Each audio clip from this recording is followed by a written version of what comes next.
going to do is each article just name.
All right, so good evening, folks. We got a pretty packed agenda for this evening. Before we get started, Ed just asked me to give you an update on that memorandum that I sent to you earlier today. So for the committee's request last night, you had asked for some of the legal opinions that had been circulated to the Finance Committee relative to the previous two town meeting articles and what the legality of withdrawing the town's retirement accounts from the Norfolk County Retirement Board and investing that in the State Retirement Board. So as the memo explains, there was a citizen's petition that was submitted for fall town meeting last year that the Finance Committee and the Select Board voted no action to refer back to the petitioner. And then it was submitted, a similar article was submitted by the same petitioner this past spring. In those cases, the Select Board and the Finance Committee recommended no action on those. And instead, there was a substitute motion on the floor of town meeting, which had requested that the Select Board study whether the town should leave the Norfolk County retirement system. So that was the impetus behind the $50,000 request. As I mentioned when we met last week, those legal opinions, I think, speak for themselves. So happy to answer any questions, but again, I think those legal opinions speak for themselves. No, I agree. This seems to me to be a case of opinion shopping. Keep asking the question until you get the answer you want. But it's pretty clear if the attorneys are saying it's a no-go. That's pretty much the way the FinCom looked at it when it was before us. So, but each of you have had the opportunity to read it and make your own decision. No, I agree. I read through it and it seems pretty clear cut to me. All right. So, oh, sorry. Go ahead, Ed. Yeah, well, Josette, I'm going to ask the FinCom referred it back to the petitioner. The first time, yes. Okay. You haven't voted on that yet, though, right? No, we have not. Okay. Well, I'm sorry, Ed. So there is no petition in front of town meeting this upcoming fall. This was just the capital budget request was to try to satisfy what the town meeting had requested back in the spring. But if it's okay with you, I'd like to pivot the conversation. I know that folks have I think a lot of opinions on this. I think what we can do is we could bring this up when we're taking the votes. I just don't want to hold up the school department and the DPW. So if it's okay with you, we get some guests on from the school department tonight. I'd like to introduce Dr. Bridget Goff, Superintendent of Schools, Mike Fisher, School Business Administrator. Looks like Kristen Syrek, Nancy Gallivan, and Bill Buckley from the school committee. Is there anybody else from the school department that I'm missing? If not, I will turn it over to Dr. Bridget Goff. I'm just going to allow her to share her screen. All right, Bridget, you should be all set. Thanks, everybody. First, it's nice to actually meet with someone and talk to someone about something other than COVID. So I greatly appreciate this. So I'm going to turn it over to Mike to start explaining the capital expenditure request, and then he can turn it back to me after. Okay. And I'm going to go down the list of priorities. I assume you guys are looking at the same information that I have in front of me. So Actually, Mike, if it's okay with you, what I'll do is I'll share my screen with the list of your priorities, and you can use that so everybody can follow along. So let me just share my screen real quick. All right, can everybody? I think this is Donnie's request. Let me just pull up the school department here. All right, can everybody see that? Yes. All right, go ahead, Mike. okay, so the first item on the list is Walpole High School driveway extension. We have a situation, and this involves number 2 as well, at Walpole High School where students, parents picking up students in the afternoon are lining up on Common Street. And the kids that need to get across the street to the other side where their parents are waiting, or just need to access the other side of the street, are crossing over between the cars. And what is happening is they're hidden from traffic coming down Common Street, and nobody realizes they're there. And the next thing you know, they're darting out in front of the traffic. The Walpole Police have worked with the Walpole School Department for years now, trying to address in some way this situation to prevent something tragic from happening. We've gone back and forth with different ways of loading parents. We have a way that works okay, but we really need a long-term solution here before something again happens, something negative or bad happens. So the proposal that you see in front of you is to extend the driveway of the Walpole High School. So where the service entrance is that goes behind the building, if you're coming from Main Street heading towards Walpole High School, the first entrance is a service entrance. To make that the entrance to the new driveway, and to run down parallel to Common Street, getting the cars queued up inside the driveway of the new Walpole High School driveway would prevent cars from lining up on Common Street and kids from running across the street into Common Street to cross over. You can see the proposal in front of you. We've had conversations. I've had conversations with the principal, Stephen Imbush, as well as the 2 town engineers, looking for different solutions. But this would involve a study of this problem and a proposal for a solution to this problem. And I just kind of outlined for you what we were thinking, but they may come up with a different solution if this is funded. Quick question. So is this for the actual work to be done to just basically put a driveway, right? I mean, I know right we were talking about on the kind of in between the sidewalk and the in the current entrance, or is this just to have a study done? Now, this is the design and construction of that solution. So it would be from the beginning to the end. So are they gonna do a study also, to make sure that our ideas would work? I mean, with the design, is there gonna be any meetings or anything? So we haven't met with anyone yet because we're looking for the funding, which would include that initial discussion with the design, with the planning group, the company that would do the analysis initially with experts that study traffic flow and the logistics that we're concerned about. And then given a solution, they would present that to a designer to design out the layout of what the solution would look like. So it's not that we have the solution necessarily. I'm just giving you what we're proposing as an idea. They may come up with something more novel than what we're thinking. So, Mike, I've been by there a few times, and I go by the Patricia School all the time, and the cars are queued like all the way down the street. It's awful, but it almost seems like even if you did the driveway all the way across the front of the high school, you're still not going to have really enough room for these cars to queue. They're still going to be out onto Common Street, I would imagine. So, but are you only going to allow the loading of students, or the pickup of the students in the driveway itself? So the plan, again, I don't know what the exact solution will be, but the plan that we've talked about was double queue lines that queue up 2 lanes. In the middle would be where once you're queued up, once you pick up your student, you can get down the middle lane and exit the area.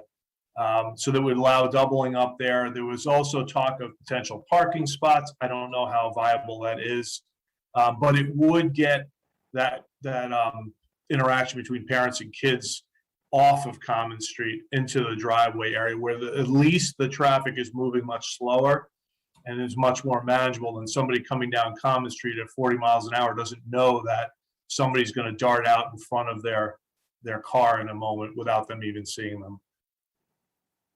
So was there any thought to using the service entrance and having the students picked up out back, or at least have the cars go all the way through the back lot, and then come around to the front of the school? I mean, you'd have a lot more room to queue cars there. So that's what I was referring to originally. We've tried every different strategy to flow cars and parents and buses and keeping buses separate from parents. This is the best solution that we currently have. It keeps, the bus students separate. The buses can leave. Another issue is timing. So the buses can get out of there before the parents start exiting, because if we make the buses wait for the parents, then we delay all buses all the way down the list to every school. So it's a timing issue as well as a safety issue. But we have tried all of them. I was debated having Stephen Embush on tonight to talk about that, but I hope that you'll trust in that we've had lengthy conversations with the Walpole Police Department about what works best, and this is the best solution we have currently. Mike, if I can just add on top of that, so I do know, this was a big priority of the former Walpole Police Chief John Carmichael, and a priority of Interim Chief Kelleher's. Those cars that just queue up on Common Street have been, a real public safety issue, both in terms of kids starting out and in terms of traffic control, and particularly it's been exacerbated by COVID and folks driving their students to school rather than taking the bus. It's just been exacerbated in the last year or two. So I do know from the public safety departments this was a big priority of theirs. And anecdotally, I think also that access road behind the high school, I think that was one of the solutions when I was at the high school too. So I trust that the school department has tried every traffic pattern within the existing parking lot available. And frankly, it's just people queuing up on the roads. So we got to get them off Common Street.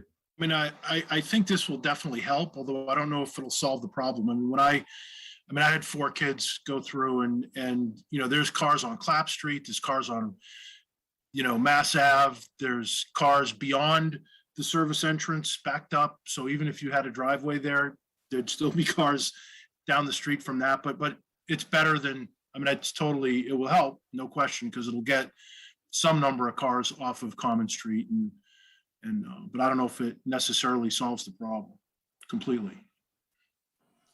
I mean, that is the rationale. Your exact answer is the rationale for why we need to study it, have the experts weigh in on it, come up with the design that the experts say will work and hopefully will work. We've added crosswalks. We've added cross signals. It's just very hard when those cars are queued up to prevent kids from crossing between them. That's the biggest concern. Hypothetically, Mike, this is Josette. If this goes through, what would be a potential timeline from the time that the design is approved and the project actually gets underway? So it's a great question. That was something I was just speaking to one of the engineers about today. It is a very short timeline. It is our goal as a school department and school committee to have this solution in place for next school year. There's no way we can do anything with this school year. It just takes the time to study, to develop the designs and get the approvals and the permitting and all the things that come along with a project of this size. It would be our goal, and he confirmed if we really move quickly, like if this is approved, as soon as it's approved, we get the company that's going to do the design work and we start the process rolling, we could, in the best case scenario, be ready for next school year. Do you have somebody already on line are in mind for the design work? I have somebody in line for Wait, the, talking. yes, so the logistical work, it's a company that the engineers use all the time in Walpole. They're very familiar. They're actually the ones I'm going to talk about in the next project with Elm Street, similar problem. They are in the queues waiting. So if this does go forward, we will have them ready to go immediately. Thank you. I just have a quick question. How confident are you, since this does have to be, you know, designed and laid out and studied? How confident are you that this is the appropriate amount of dollars to cover the expenses? So there was initial work. I talked to the engineer today and looked at the actual efforts that were put into coming up with a fair-minded estimate. You know, we're not experts on it. We are not the people that do the logistical end of it, but they are town engineers. I think we're in the ballpark, and I think it's conservative. So I think if we even went over a little bit what we think it would be, we'd still be within this window. Okay. Great, thank you. So, last question for me is, who would have the final sign off on this? I mean, do you have to go through administration, or just the school committee would sign off on it? Who would approve the final plan? Patrick, I think you're probably better suited, but I know that I guess planning, zoning, potentially some of those committees would all have to weigh in on a project of this magnitude before it could move forward. But Patrick, I'll turn it over to you. Yeah, so for any of our in-house public works projects like this on, town-owned land, we'd involve, obviously, Rick Mattson, Director of Public Works, Carl Baldoff as town engineer, would be, a public project. So I think ultimately they would have the final direction as to what the preferred solution here would be, obviously with input from the school department and Principal Imbush. Sorry, I'm just trying to see if somebody's mic's on, but so it ultimately the DPW I think would have a lot of input and say in the preferred solution here. And then I don't know if Ed, if your question was about contracts, but with an engineering contract, that's something we would procure, and then whatever the solution would be in terms of construction, that would be bid out in compliance with Chapter 3039M, which is the horizontal public works statute. Yeah, well, what I was saying is, what I meant was, who would give the final approval for the go-ahead? And would they have to go through planning board for site plan by any chance? I think it will depend on what the final outcome would be. I know involving a parking lot, depending if the number of parking spaces. I think depending on what the preferred solution here would be, it may or may not require planning board action. Okay, any more questions from the driveway? Okay, Mike, priority 2, I guess. Okay, so the next project is the Elm Street project. We are facing a similar situation. For those of you who have driven by Elm Street School in the morning or in the afternoon, more often in the afternoon on Route 27, the school loading area is not able to handle the capacity of cars, especially with the COVID situation that we have going on, with a lot of parents dropping off and picking up. So what we're having, and this has been going on for several years, the police have looked at it, again, very similar to the high school, traffic backs up on the 27, but in this case, there are no walkers, there are no kids crossing over, but what's happening is cars are getting backed up on 27, people get frustrated, and they go around the cars heading towards Medfield, and there's a potential there for a head-on collision because there's just not enough room on that road to do that. So we've been fortunate over the years, but in having seen this go on for many years, I spoke with the principal this year who was very frustrated because she spent a lot of time out there in the parking lot directing traffic last year. We both realized we need a solution to this problem. And that company that I mentioned that we would be interested in working with for the high school is the same company that could do the same kind of work at this school as well. The difference between and why the price is so much lower on this one, this was an initial study to get recommendations. I think the solution will be a much lower cost option, but again, I'm not an expert, and I'll defer to this company that does this work. They will bring in their experts to talk about traffic flow. They mentioned some ideas about 27 and putting some signals in or signage, which we were told you couldn't do, but they confirmed we could do. So there are some options we hadn't even thought of or thought were available that they started to mention. So again, very similar situation. How do we get the cars off of 27 as they're waiting for pickup? What would that solution look like? That's what we're looking to study with this funding.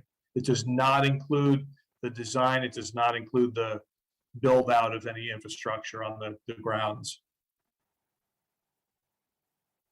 Strictly the study. Correct.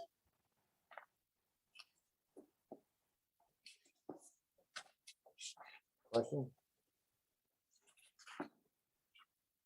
Sorry, Ed, did you say number 3? Did you say move on? No, we can go on. I asked for questions, but I guess we can go on to number 3 now. Oh, are there any questions on this? No? Okay. Patrick, I think Bill Buckley wanted to mention something.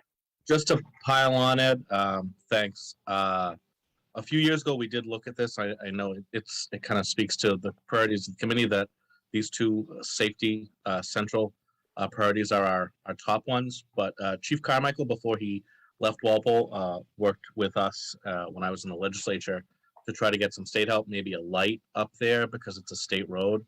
And we ran into a lot of difficulty. And part of it was that there was no study we could point to. And all we could say is, yeah, it's really bad. Go up there and take a look yourself. So I think this could also open up the ability for the town to pursue other avenues as well. But it's definitely something that we've been talking about for many years. And I know my colleague Kristen Cyrix on the call, and she's dropped off students at both of those places and knows how bad that they are.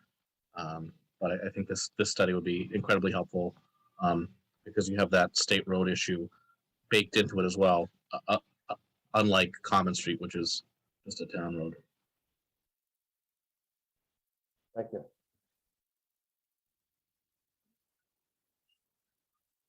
Okay, next, priority 3.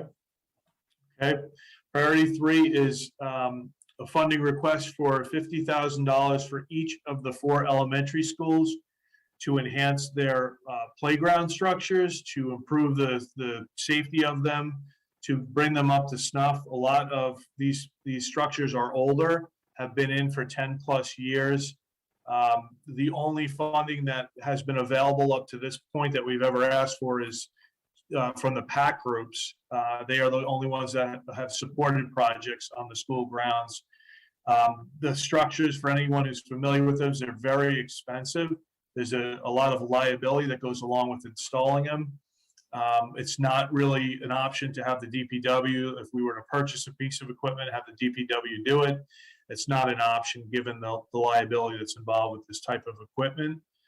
So we've reached out to O'Brien and Sons, who is on the state contract, who we've dealt with on prior projects.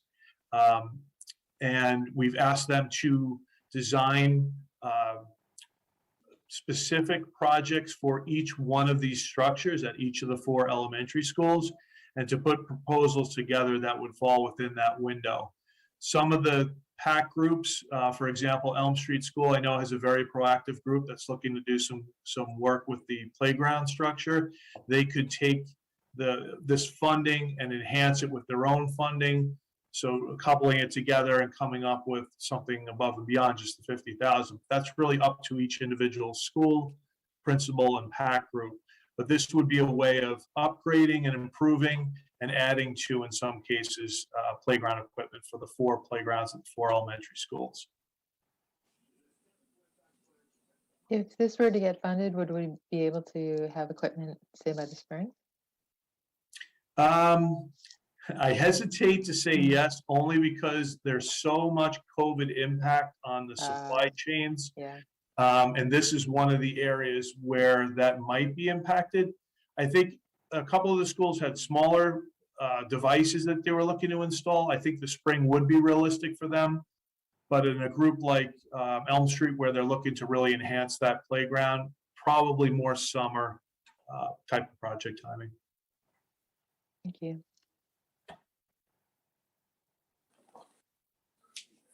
Two things that kind of stood out to me on these proposals was the freight. Like the Boyne Elementary School, the freight to get the stuff here was $2,400, and then the other thing was the labor, $25,000. It just hit me as high. I said the same thing, and I was looking at the price of the equipment and as compared to the installation, I was blown away by it. But I think that goes back to that liability and, you know, them having to do everything to perfection, and only certain vendors are willing to do that. But I did think that was high as well. I agree. So you're looking to divide it up to $50,000 for each school, and I know this is very different equipment at each school. Is there a reason for that, or just what needs to be replaced, or? In some cases, what's need to be replaced or repaired. In some cases, given the existing structure they have, certain pieces wouldn't make sense because they already have them, or they just don't fit their structure specifically. So it really is an opportunity for them to customize what they're looking for and really make it fit the school or the needs that they have of the students in the building.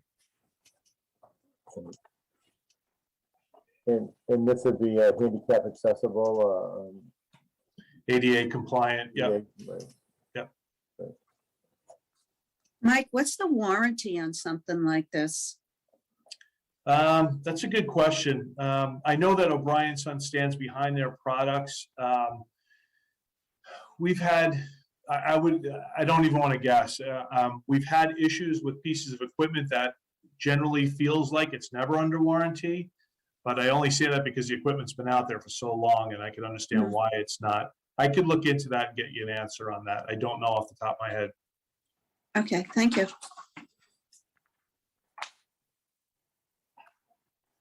Any other questions? Okay, we go on to priority number 4. Yeah, I'm just gonna, let me just scroll through. Mike, I think this is the classroom blinds. If you want to get started, I'll Okay. catch you. It is. So we have, kind of like the playgrounds, we have, 4 elementary schools, once again, with varying levels of blinds in their classrooms, ranging from Fisher School that really doesn't have any that are operational, to Elm Street School, who has a pretty good situation with their blinds, so just need some repairs. So if you looked at the quotes, you'll see it fluctuates between the schools, but we're right in that window of 95,000. I know to me it sounded a little bit silly, why are we spending so much money on blinds? But when you think about how teachers convey their information today, how the instruction happens, a lot of it happens with those projectors. The LCD projectors are projecting on a screen, and students in the classroom have to be able to see that screen. And without blinds, you get glare, and you get just seats within that classroom where the students can't see the board, or it's very hard to see it. So you're shuffling kids around, and it just becomes a production. I think that they're at bare minimum, we should have appropriately functioning blinds in our classrooms in every building, and be able to control the light levels and the appropriate, brightness in the classroom. And that's not the case right now. So the proposal was to bring everyone, even the 4 elementary schools, to make sure that, the instruction, as hard as it is at least the kids can see the screens and the boards that they need to in the classroom.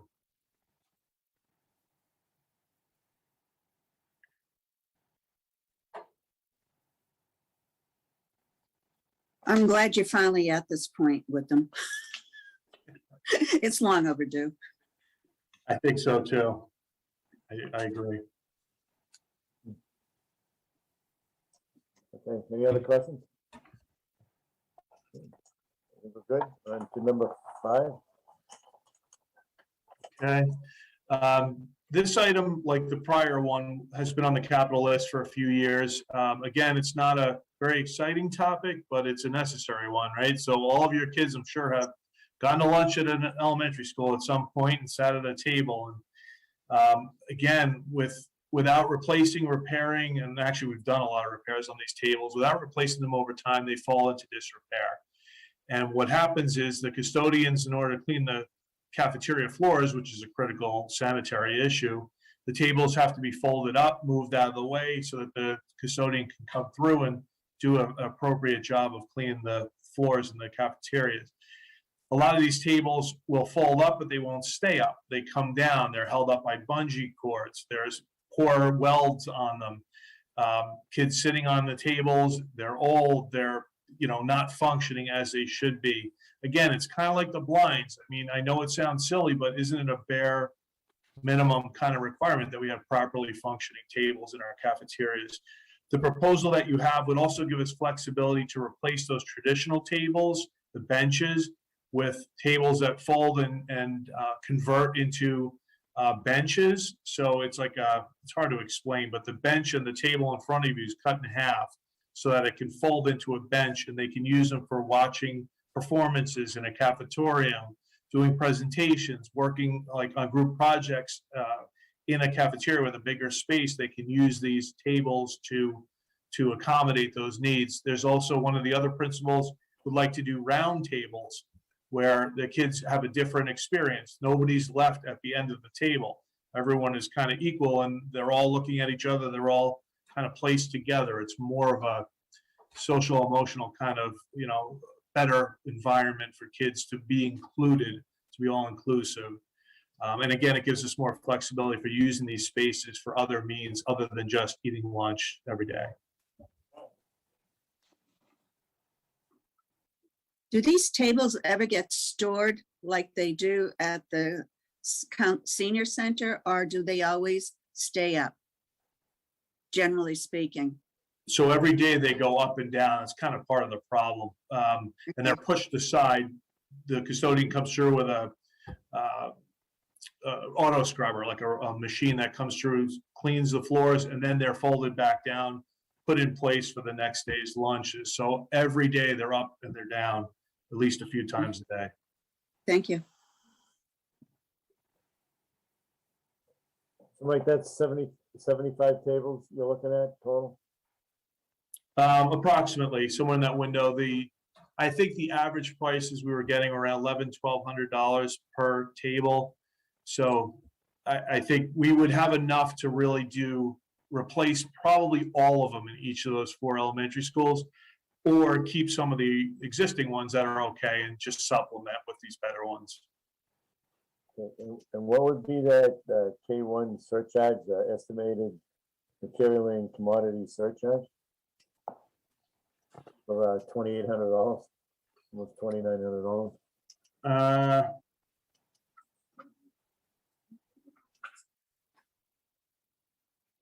not sure what that is yet. I'd have to go back to the vendor and ask them what that is in particular.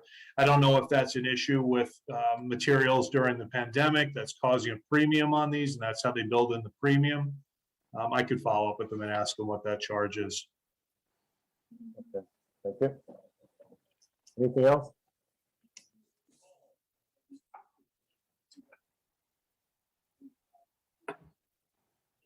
All right, if not, I'll just move on to the next one. Ed. Yeah. Okay, the next one was the special ed van replacement. Just checking. Yes, okay. So we've had a van program for a pretty extensive amount of years at this point, 8-9 years.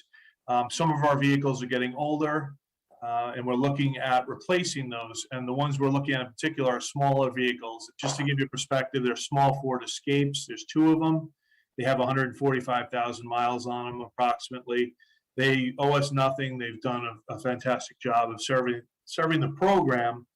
And we're looking to be, I guess, proactive with what's coming down the pipe. And there's been some discussions about charging stations in town. I know with the Green Community Grant, there's a willingness to put in charging stations. I know the The town side is looking at installing those. So it was something I was considering to start to move towards electric vehicles. I've been around to different municipalities. I've seen, in particular, Nissan Leaf is a very affordable, smaller one that would replace an Escape. And just moving toward what I see as environmentally better and more affordable. I don't think you pay $1 premium on these vehicles over what you would pay for an internal combustion engine vehicle. Had discussions with the company charging stations for the municipality, and I think we've got to wait. We've kind of put in the queue, but next year charging stations up at Johnson Middle School and that lot would be an option. The infrastructure is there to install it at a very minimal cost. And it's just something I wanted to consider and kind of let you guys be aware of, that we're thinking in this direction, and see what your thoughts are. I'm happy to answer any questions that you have about it.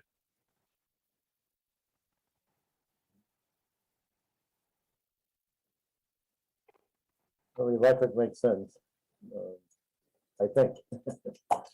Yeah. I don't know where all this electricity is gonna be coming from. We go all electric, so, but anyways. So Mike, one thing I have to ask is, I was right by the high school a couple months ago, and I saw you were advertising for help, help wanted for van drivers. And you're actually offering benefits now. I mean, that was one of the selling points to us a few years back, that you weren't gonna, we wouldn't have to pay benefits where they were part-time. So I was just a little surprised at that. Can you explain maybe?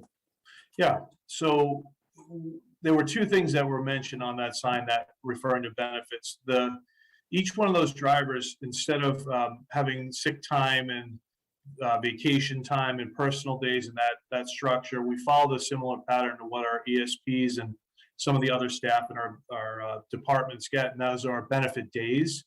So they get 15 benefit days that they're able to use for whatever their reason is. And if they decide that they're not going to ever be out sick, or they're never going to take a vacation day, they can accrue those to the end of the year and be paid out on them. So that's one version of what we meant by benefits. The other version is healthcare, dental, the traditional benefits that we think of with the town. What we're finding, and you're right, I was very cautious about even offering it up when we even had a waiver at one point where we wouldn't allow it. That obviously has changed as we've progressed along. But what we're finding pretty consistently is that individuals working as drivers in food service, in extended day, those programs, they do not make enough money in an hourly rate to offset the cost of the benefits. They'd actually be losing money. And what a lot of them have decided to do is go to the Health Connector or go to these other alternate sources of benefits, and have chosen not to. And as I saw that progressing and that rationale become more obvious, we removed the waiver, and we just said, if you want to have benefits, you can do that. But I think we have 2 people out of 14 or 15 in the driving program that historically had them and still have them, but none of the new drivers are taking them. They're usually retirees that have benefits already from their original positions, or again, like I said, just cannot afford it and are just looking to make an hourly rate. Hi, and I imagine that having these benefits is helpful in terms of retention and keeping, it's probably important for the drivers of the special van, especially, to have rapport with the individuals that they're driving on a regular basis. So it might be nice to keep, if you can keep the same drivers over a number of years. So I think that's a good thing. And I think that's, the way the labor shortage is right now, it's also just important in terms of trying to get, like you were saying, get anyone here, quality hires. So I appreciate that. Also, I very much appreciate the move towards the electric vehicle, trying to move some of the other departments in that direction on earlier calls. But I'm glad to see that there are some viable options that we can use right now. I mean, really good points that you made. The labor shortage is, and I'm sure you probably never saw those signs before. That was literally a decision a month ago out of just a real need for drivers. We have older drivers retiring, and we cannot get people to work. I mean, this is not just the drivers, but this is across the board in any of these type of positions. Stability is critical, you know, especially with special needs students. We want to keep those drivers. But again, it's not really a financial impact because they just can't afford it. But we are trying to incentivize people in every way we can to stay on board and to join a program that I think is fantastic and a good option for people in certain places in their lives. Actually, if I can just jump in also, I would just echo what Mike and actually Justin were saying about the labor shortage right now. That's something that we're feeling across all departments as we're trying to fill positions in all departments. And I think Rick Mattson's on the call. We were even talking about at one point getting, you know, I'm sure you've seen these signs around town, like the one in front of the library and the rec department, where, you know, they're on two posts with you know, the department name, and then maybe something for underneath that said, you know, help wanted, you know, inquire within. So I think all departments, as we're feeling this labor shortage and the shortage of qualified folks jumping in on the job, I think we're all feeling this crunch and are starting to try to imagine more creative ways to bring talented people on board and retain them. So just my 2 cents on that also. Everywhere I go all day long, people are looking for help. Everybody's short on help, and I'm hoping that this, did they end the extra benefits today, the extra unemployment today? Because that's the hope of a lot of people, a lot of employers, that this will, you know, entice people to get a job. Because I go a lot of places and people still home all day long, so it's I hope it changes. I agree. Just to bring it back to the vehicles themselves, are there any more questions on this, or if you want, we can move on to the scoreboards? Go to the scoreboard. Patrick, we had number 7, I think was a retaining wall. Sorry, I muted myself. Is it on here? Yes, it is. Just, yep, got it right here, Mike. Sorry about that. Okay. So tied in with the driveway at the high school are the walls, and I think some of you have been in town for some time are going to be familiar with this topic. So when the high school was renovated back in 1999, 2000, one of the incentives for people who wanted to donate was that your name would be put on a brick and it would be installed within the wall that is obviously holding back the soil in front of Walpole High School. So really a nice focus for people who dedicated money to that high school and wanted to help out. Unfortunately, depending on who you ask, either the drainage was inappropriate or the mortar was inappropriate, or in all likelihood, both were not chosen wisely. And what we're having happen is that the brick wall, so it's a brick facade, is starting to crumble, and what their water is coming through the wall, getting into the mortar, and then the mortar is dripping down and all over the front of the brick facade. Don Anderson, his guys have come in with power washers and power wash. We've cleaned it. We've used different products to try to stop this from happening. But in the end, the white still continues to discolor the front of the wall. Now, in addition, what's happening more recently is that as the water comes through, it's disintegrating the brick. That's really one of the underpinnings of the wall.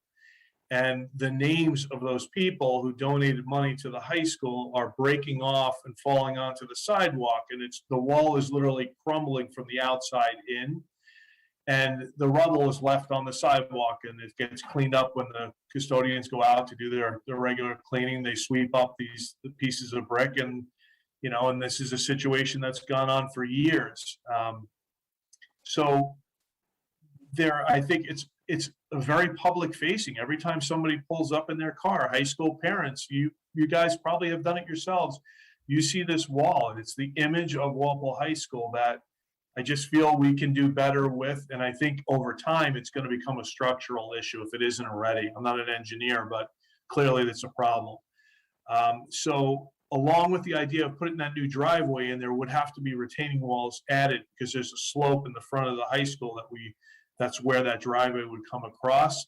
The idea is reinforce that hill with a retaining wall, and in the meantime, while you're doing that, replace the existing retaining walls and rebuild it so that we have a nice, obviously clean looking front of our high school.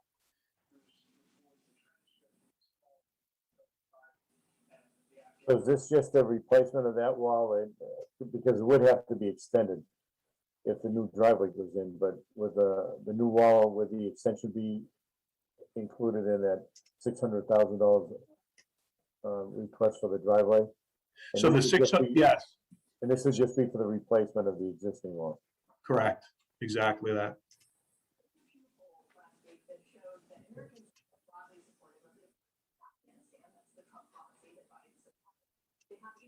Any question?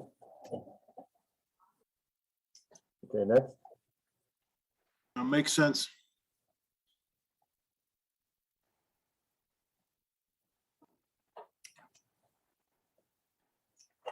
Okay, then the final proposal was from the athletics department. There is a scoreboard down on Bird Middle School that is used for the softball teams that play on the softball field. It's an older sign. The remote controller for the sign no longer works. Manipulating the sign has become a challenge. A scoreboard, I should say, not a sign. And it's just an older 15 to 20-year-old scoreboard. At some point, it will cease to function, and it's well on its way to doing that at this point. So the athletic director had asked if there was a willingness to replace that sign, and that's what generated this request for replacement of that scoreboard. Would this sign be able to be moved in the event that we have the new middle school project all approved? Could we, take this sign with us to the new middle school? So as it stands right now, without getting too far ahead, the new middle school proposal, and Superintendent Goff's going to just do a brief overview of the project after this, is not going to interfere with the fields as it's currently planned. So to put this scoreboard there would not be impacted by the new school, and we can continue to use that field and utilize that scoreboard for the foreseeable future. Thank you.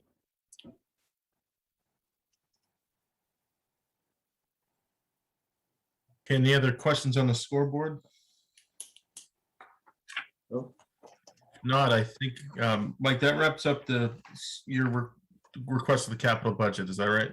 That's correct, yes. All right, in which case I'm going to stop sharing my screen. I know Dr. Goff had prepared a presentation with just a brief update on. It is short, so don't worry. It's not one of those long ones that from the community forums. So as you know, when you look at the requests that we have, there's nothing from the middle school on there, and hopefully you all know the reason why, because it's due to the middle school building project. So I just wanted to briefly show you where we're at and also what's coming up. This is just a much higher level view. We have several community forums. One's going to be at the FinCom meeting that will get into much greater detail, and Compass will also be there with us when I present. But just briefly, as you know, this started way back in 2016 when we submitted our first SOI, Statement of Interest, to the MSBA.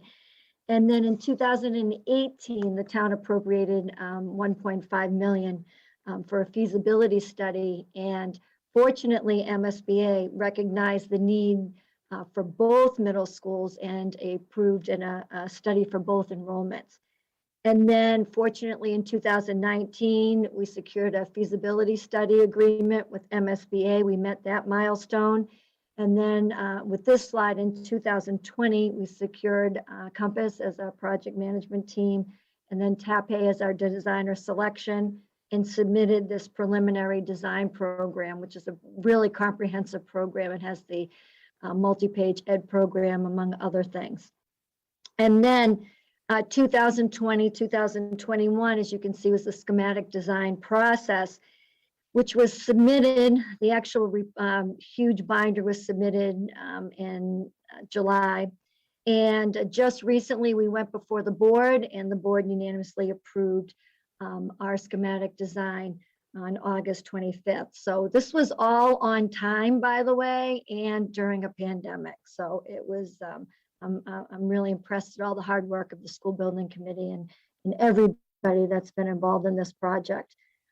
So we've had multiple community forums along the way, and at the end, I'll give you the four that are coming up.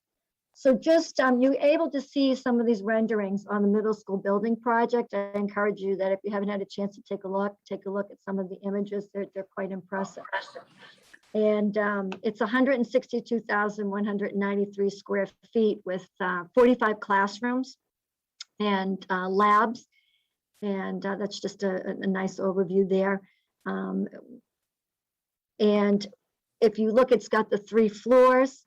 We have what we call neighborhoods, and there are 3 teams per grade.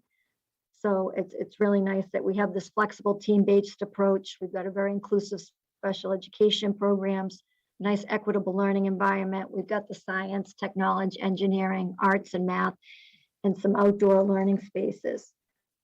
We also have, it'll be separated. There'll be a car bus loop separation, overflow event parking. Alternate PE space that we were able to get secured through MSBA.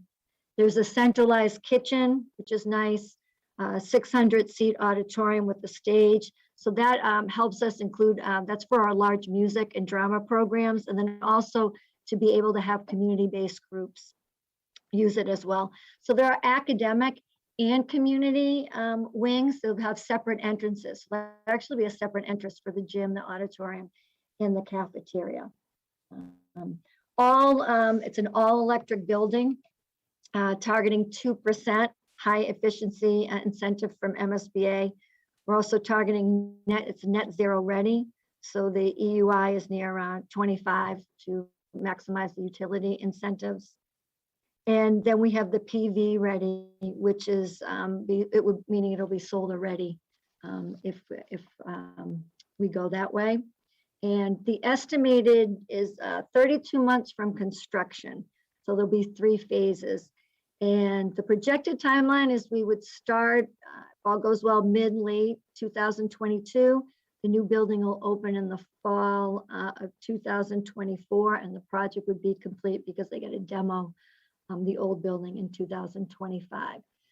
So looking at the cost, you can see what the estimated construction cost and the total budget cost is 116 million. I think the exact amount was 115,768,814, which was pretty spot on with the preferred schematic report estimate in 2021. So I have to say kudos to Compass and their group.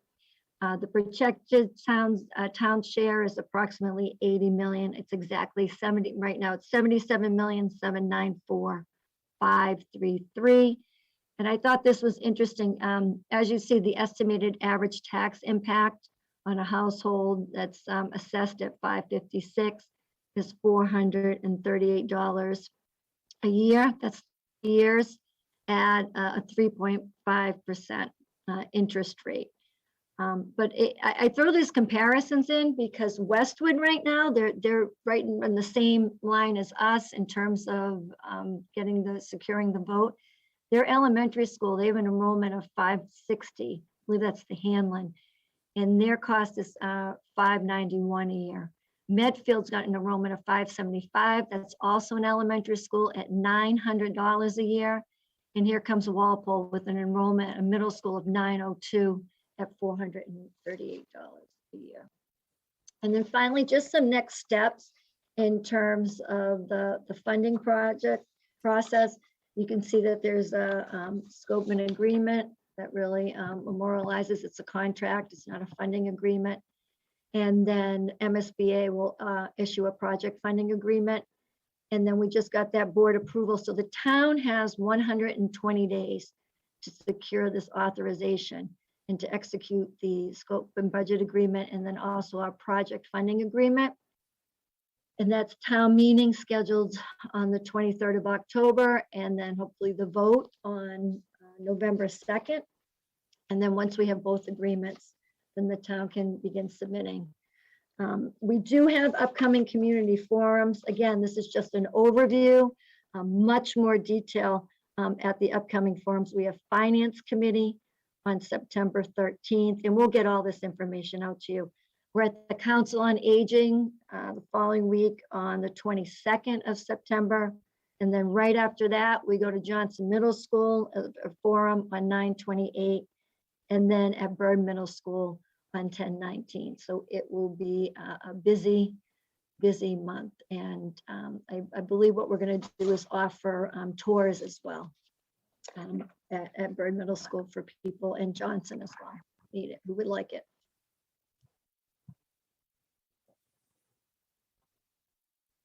And that's it. Let me get out of my Thank you. stop share.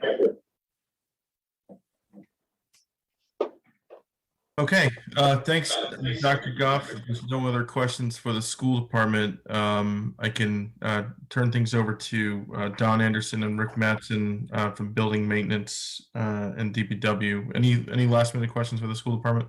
Yes, I have one question for Bridget.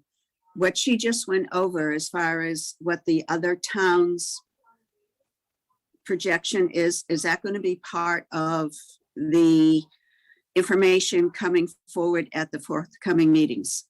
You 'Cause better I think believe that- it. Yes, I think that's very important. I Thank you. agree, Josette. Thanks for bringing that up.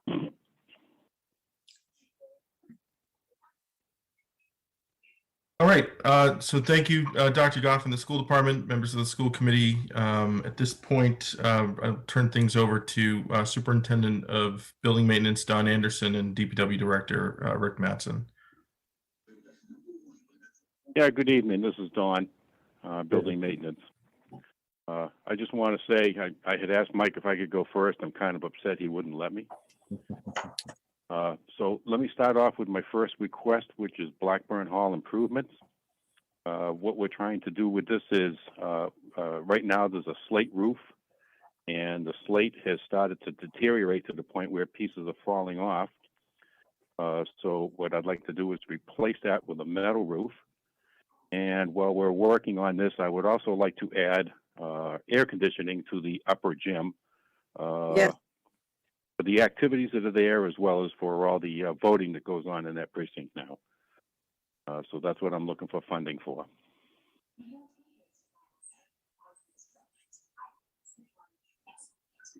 All right, any questions for Don relative to Blackburn Hall?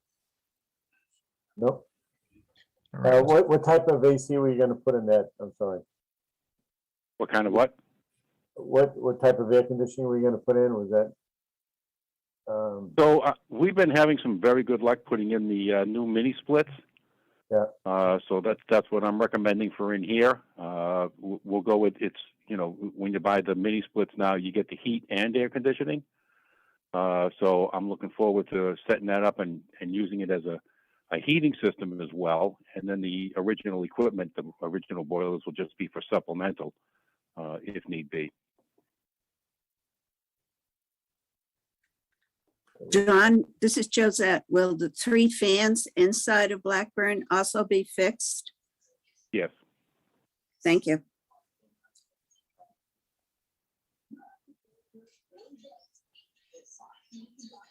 Okay, you all set? Next? Okay, the next project I'm looking at is for the town hall. I'd like to replace the generator that is there now, which is undersized, and we're having continuous problems keeping it running.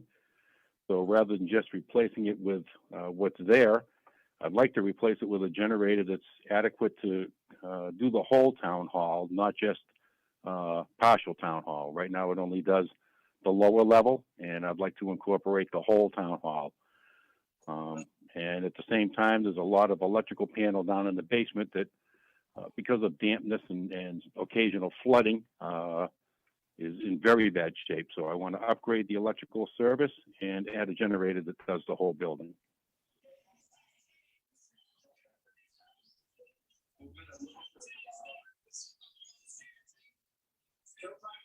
All right, any questions for Donnie on the town hall generator? If not, we can just move right along. All right, go ahead, Donnie. The next project, we were looking at the Old Post Road School. We were talking about looking into redesigning the media center. Media centers are now being used for a lot more than just kids sitting around reading books. So what we were trying to propose was putting in a new floor. And then while we're doing that, we wanted to get rid of all the stationary bookcases that are in there. And we wanted to use mobile bookcases that allow you to move them out of the way, reconfigure the space, and then use the space for different activities other than just as a library. That's what we were trying to do at the Old Post Road School. John, with the Old Post Road School, are you going to run into the asbestos issue like you had at Fisher with the flooring? No, not in this particular case. When that media center was added onto the building, asbestos wasn't being used at that time. So now it's just a question of removing the floor that's there and replacing it. No abatements necessary. Thank you. So what did you call those portable bookshelves? Yes. A lot of the bookcases that are in there now are fixed to the floor. So you have no option with your design. That's what's there. And what one of the things that we looked at was we wanted to replace the floor, and now would be the time to eliminate those rather than going around them again, using mobile, so that it allows you to reconfigure the space and use it for different functions. Great, thank you.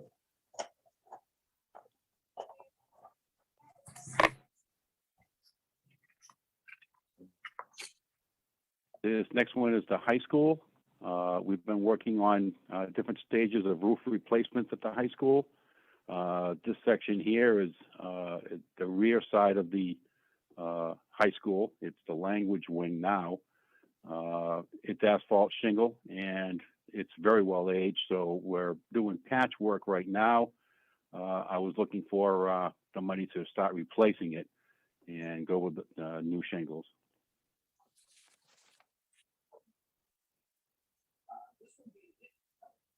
About how many square feet would that be, Donnie, Joe? Don't know if I had the square foot written down.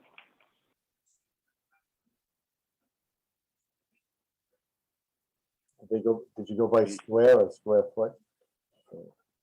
They call it squares, but Yeah, it's based on the footage. I don't have the square footage written down. I'd have to get that for you. so, that's like a gable roof, right? So would it be just one side of it or both sides of that whole? No, it's both sides. It's that long wing of asphalt shingles at the back side of the school. It's a small L. There's a leg that comes back towards the original building, and then it's the long section at the back side of the school that's all asphalt.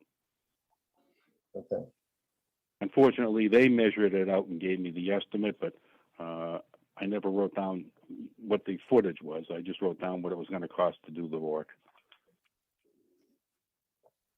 okay. That's good, thank you.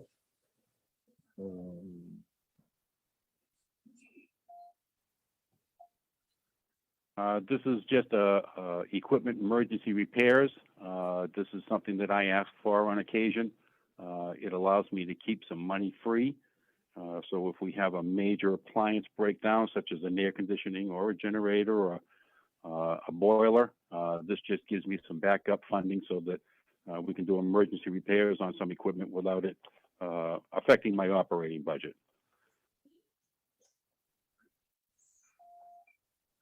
So that would be like as needed system wide? Yes. This isn't to do just your regular maintenance. This is if something happens and we have to react. That's what this money is used for. Donnie, if you don't use this money, don't you usually carry it over? Yes, If- that's if the you're benefit lucky. to having it in capital. Yep. Okay, thank you. And has your experience been that you typically use the money?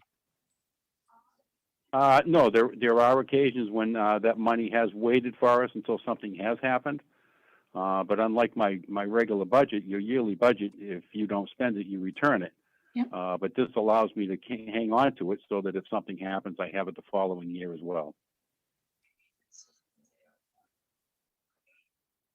Yeah, and I would just add that's true with all the capital budget articles and accounts that, this isn't something where, we work with the department heads to expend that money shortly after it's appropriate and get these projects moving. Cases like this where it's, it's a relative maintenance account. There isn't necessarily a project tied to it, but this is the way that like operating budgets close to free cash at the end of a fiscal year. These accounts stay through the life of the project. And like you mentioned, we work with departments and department heads to get going on these projects and get them going shortly after it's appropriated and get them closed as soon as possible. So, as projects come up for Donnie, he'll have this available through the life of, whatever projects he's working on.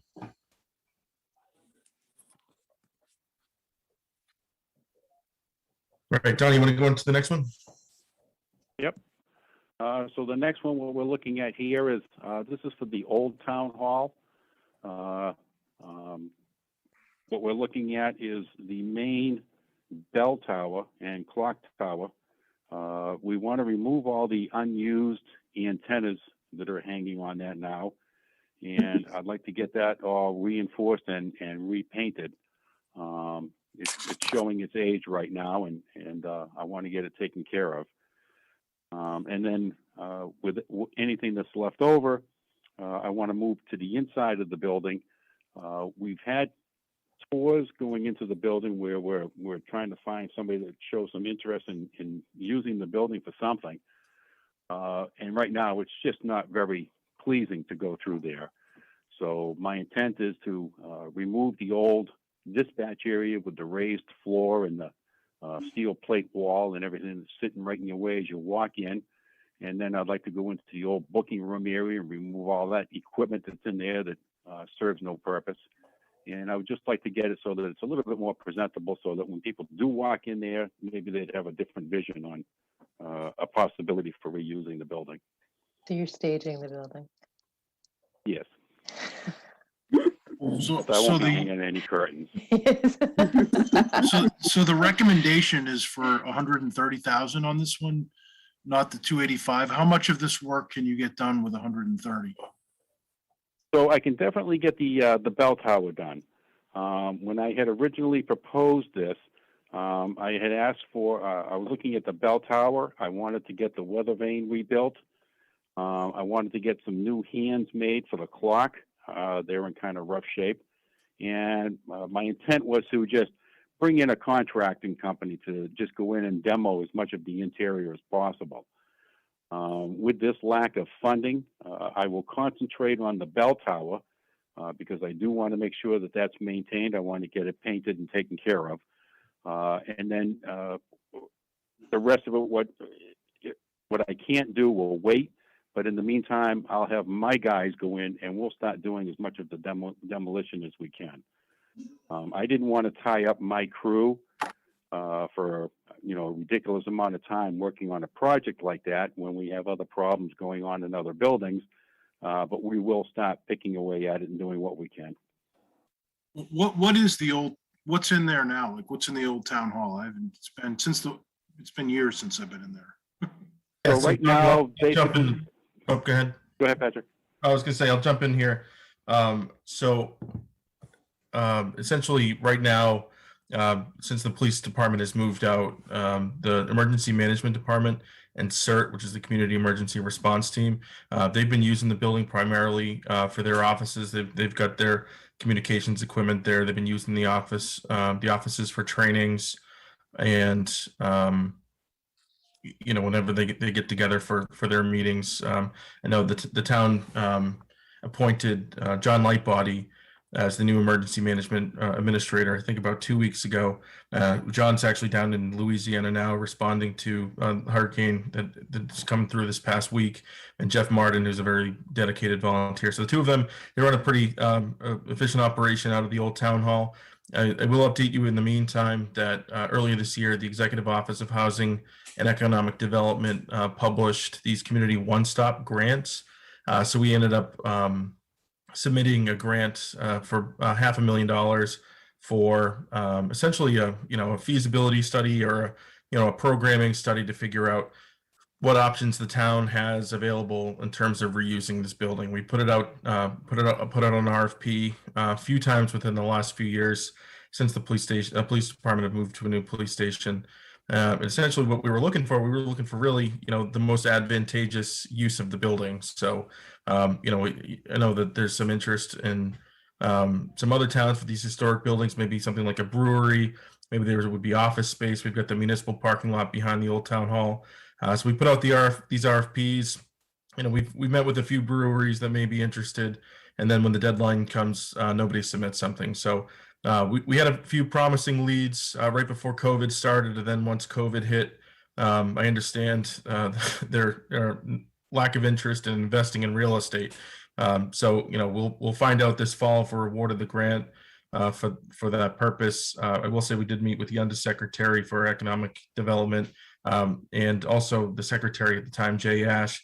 They seem to think we had a pretty compelling case with that building. It's right in the middle of our central business district with all the new residential units in the downtown area. We're right near the 34E, right near the commuter rail, right on 1A, Route 27. So we have a pretty compelling economic development case with that building. It's just a matter of getting the funds to turn it back into something nice. So Patrick, are you looking at selling the building or just, renting it out long-term for some, business?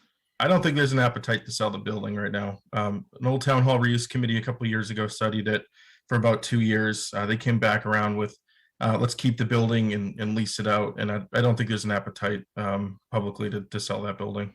Thanks. Yep. Has that committee been dissolved? Because I remember, are they still operational or not? No, they're not. Patrick, when do you expect to hear on the grant? They mentioned at the time, likely in October, we'd find out. Thank you. Yep. So Don, would the 130,000 be enough to cover the outside work and the cupola and the clock? So that's what I'm hoping for. So I had a contractor come out, of course, and go over these numbers. And so we based our numbers on what we get from a contractor looking at this project. So my hope is with limited funding, a lot of times when we go out to bid, we're going to see some better numbers come in. So I'm pretty confident that I will at least get the bell tower taken care of. Remove the antennas, get that painted and make sure it's maintained. And then depending on how the bidding comes in, I'll do alternates, and we'll just add some of these other exterior projects like the weather vane and the clock hands as our alternates. And if the bids come in low enough, we'll get it all done. But you're pretty tight on that with 130 then, huh? Yep. So if I could make a suggestion, I know this is Donnie's last item and actually the last item we're going to be discussing before we start taking the votes. I know that there was some hesitancy about the $50,000 for the retirement study. So if this committee felt that $50,000 would be better used elsewhere, if I can make a suggestion, I think this is probably one of the areas where it could be better used. So it doesn't get Donnie to his full 285 that he had initially requested, but it would bring it up from $130,000, which is what the town administrator is recommending, to $180,000. So just a thought. I know we're about to take votes in a minute, and we can discuss it more in that context. But before we move on, are there any other questions for Donnie about the specific request? I have none. Okay. And if I get the extra funding, when I do my staging, I will bring in some bar stools for encouragement. A few plants and some I'll be there. flowers. I'll be there. Not a question, Donnie, but a comment. Your Donnie, work you said is, you'd be invited. your work is doing an Oh. amazing job. Well, thank you very much. Yeah, thank you, Donnie. All right, so actually, I'm going to stop sharing my screen, and what I can do, just bear with me for one moment. Where am I? I'll share it, my screen again. So what I ended up doing, I just took the capital budget here, and I kind of created, you know, another version of this for the votes. So at this point, we've listened to everything that each of the departments have to offer. But I was talking to Ed earlier, rather than voting on each individual one of these and doing a roll call vote on them, I figured what we could do is we could read down the list. And the way we do a town meeting is hold one of them. So if everyone's amenable to that, I can start reading down the list. Is everybody all right with that? Yes. Yes. All right, sounds good. So we'll start at the top here for Article 6, Allen Dam permitting peer review. Okay, drainage roadway, June Street. Bridge study master plan. Drainage study areas 1 through 5. Traffic signal construction, Washington Street, Short Street, and Holly Lane. Bridge rehabilitation design, Elm Street. Synthetic turf replacement. New playground equipment. Streetlight conversion. Blackburn Hall improvements. Actually, I'll hold that, so we can discuss that a little bit, okay? The streetlight conversion, Ed? Yep. Yep. All right, Blackburn Hall improvement. Pat, I'm sorry, can I ask a quick question? I meant to ask this before and I apologize if I missed it. The synthetic turf replacement, they asked for 75, but we're giving them 100? That's right. So historically, this has been requested for $50,000 and the $50,000 has been appropriated. So I think last year we increased it to 75,000. So when Justin, the park superintendent, had requested this appropriation for this year, I think he just went with what we had last year. But since then, we've got the 2 new synthetic turf fields at the Route 1A Fields Complex that eventually will require replacement. So I think going forward, what you'll see is that $100,000 request for this item. So we're planning and programming for the high school synthetic turf replacement and then the 2 synthetic turf fields at the Route 1A complex. Yeah, I can say it used to be 50,000 just for the high school. Now we're at 100,000 for actually 3 fields because there's 2 over at the new complex. So it's still, you know, less than it would have been for, you know, if you just had 50,000 for each field. Gotcha. Thank you. All right, moving on, Blackburn Hall improvements. Town Hall electrical generator. Old Post Road school improvements. High school partial roof replacement. System-wide emergency repairs and replacement. All right, Patrick, just one, with the town hall electrical generator, he was talking about getting a generator that was big enough for the whole town hall. Is that the 275 figure cover that, or is that the 150,000 that covers that? So Donnie's request was for $275,000. Reviewing some of the older capital accounts, we think that we could satisfy his request with $150,000 and combine them with some other existing accounts that Donnie has in his budget. Okay, all right, no hold. All right. Donnie, is there anything you want to add to that? No, you're exactly right. It was just old capital from another generator project that we're going to add to this to get the funding to do that one project. Okay. All right, I think it was on Old Post Road school improvements. High school partial roof replacement. System-wide emergency repairs. Painting and demolition. This is the one we were just talking about for the old town hall. Do you want me to put a hold on this one? Yes, please. Okay. Playground renovations for the school department. High school driveway and parking lot extension. High school retaining wall. Replacement of the aging fiber option for the IT department.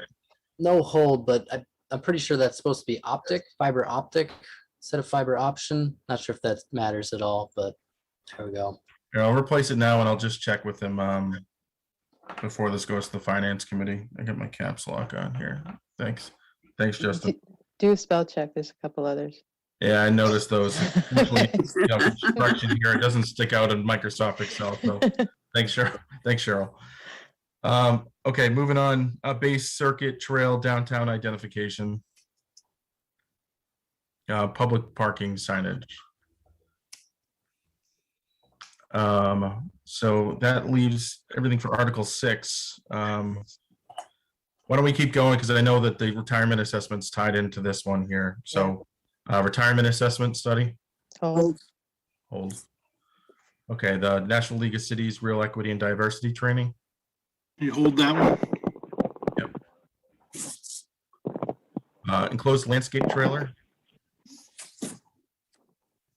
Deck over trailer. Enclosed landscape trailer for the cemetery department. Stand-on blower. Sterling dump and sander. Any of the vehicles? Yeah, hold on number 735. 735. Got it. Okay. Solar powered message board. Storage tank for the highway department. Marked police cruiser. Portable AEDs. Police mountain bikes. I don't want to hold on this, but I was surprised that it's been 10 years since these were originally ordered. No hold. Okay, got it. UPS batteries, main station. Thermal imaging cameras. Turnout gear for the fire department. Portable radios. F-150 pickup.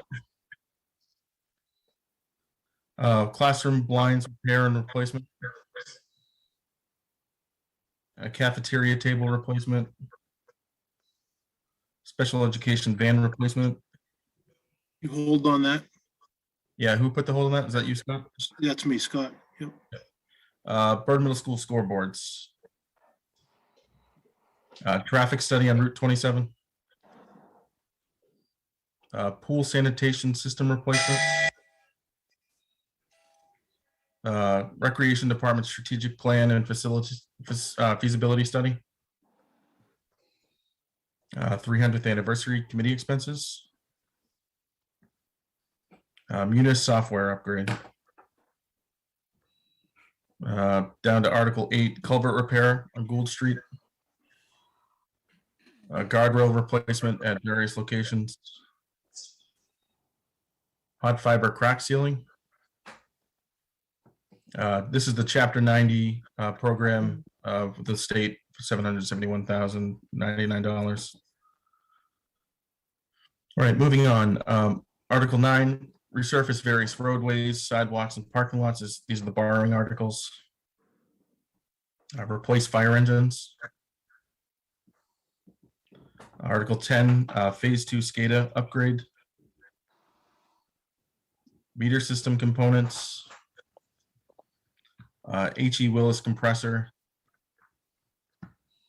Vehicle replacement. Edward J. Delaney sludge system. We're on to Article 11 now. Meter system components. Sewer system expansion investigation. Morningside Drive rehabilitation. Article 12, water main replacement. Hold on that. Yep. Oh, no, I'm sorry. No, forget that. Okay. and sewer system expansion 1.0 from sewer. Hold on that. Yeah, Hold hold on. on that. All right, so why don't we take it from the top? I think the first one here is the streetlight conversion. I think Ed, you had the hold on this one. Yes, did everybody see the paper that, I can't find it right now. Did everybody see that paper that, Patrick sent out the other day on the funding and the money and the payback and all? It's just that, one of the things that gets me, we're paying $200,000 for these lights that, we're gonna be replacing. Why would Eversource charge us? I mean, couldn't they just turn them over to us? They wouldn't have to be, they wouldn't be responsible after this. They're like selling us the responsibility. Yeah, and I would just say that just, it's their assets that they're selling to us. I know that, I know that there may be some incentive offerings out there in terms of them getting out of the streetlight business altogether. We didn't factor those incentives into these until, we didn't want to take anything to the bank. So there may be some incentives out there as far as the material costs or the installation costs. We'll definitely look into those, but I think from their perspective, as far as the sales costs go, they're selling us, I think it's 1,900 assets around town. So Ed, can I just jump in too? Yeah. You know how I am. I try to get the best deal at everything. Yeah. My initial starting point with Eversource was $0. We'll pay $0 for it. They politely told me no way. I'm going to go back and ask them after looking at what you sent out to see if they'll go after that, and certainly if I'm successful at any sorts, get them down to 0 or 100,000. We'll just turn that in and roll it over to another project for you guys. So. Thank you. Thank you. do you release the hold? Ed? Yes, I will release the hold. Okay. Next one was painting and demolition. Yes, So I think, like I suggested, I know there was some concern with the retirement system assessment. So again, if this is something, I guess we can talk about both of these at the same time. If this is something that the committee wasn't feeling too strongly about, I think this painting and demolition for the old town hall might be a pretty viable candidate. Can we put a double hold on this and go to the other one and then come back to this? Yeah, let's do that. Or should we discuss them both together like you said? Well, let's. I think you're spot on. Let's discuss the merits of the retirement system assessment. Yep. Josette, I think you had to hold on that. yes, I did. As I have stated before, we had this with Finance Committee, and you now have, everybody has received their copy of the legal opinions. And depending upon how you interpret individually what the lawyers said, to me, speaking from a FinCom aspect, I think this is a waste of town money and that we could better place it elsewhere, specifically into the painting and demolition. But I'm one voice. There's other voices on the committee. So how do the rest of you feel? Josette, this is Scott, I completely agree. I mean, I think the lawyers have already weighed in that we're not going to be able to leave the Norfolk County retirement system. So, doing this study, I agree, is a waste of money. And I'd rather spend it either here or, the other place I put a hold, which I think is a good spend, is on that electric van for the school department for special ed. I mean, I that's why I put a hold on it, because I thought this one and actually the next one, the money would be better spent elsewhere. So, and I'm okay going either direction with the van or towards the town hall. I agree 100% with Scott. Either of those two items, I think, could be use the money. So if I can make a suggestion, I think the cleanest way to do this would for the committee to take a vote on what your recommendation for the retirement system assessment study would be. So if it's, it's for the $50,000, somebody wants to make a motion for that. If you want to make a motion for 0, I think that's the cleanest way to to do this, and then, we've got then $50,000. We can discuss about where else to spend that. Patrick, my concern on that, in the way you just worded that, is that the department requested 50,000, but Jim put in 23. So, No, Josette, if you look at it, it's the 23 in the free cash and then the 27 from the previous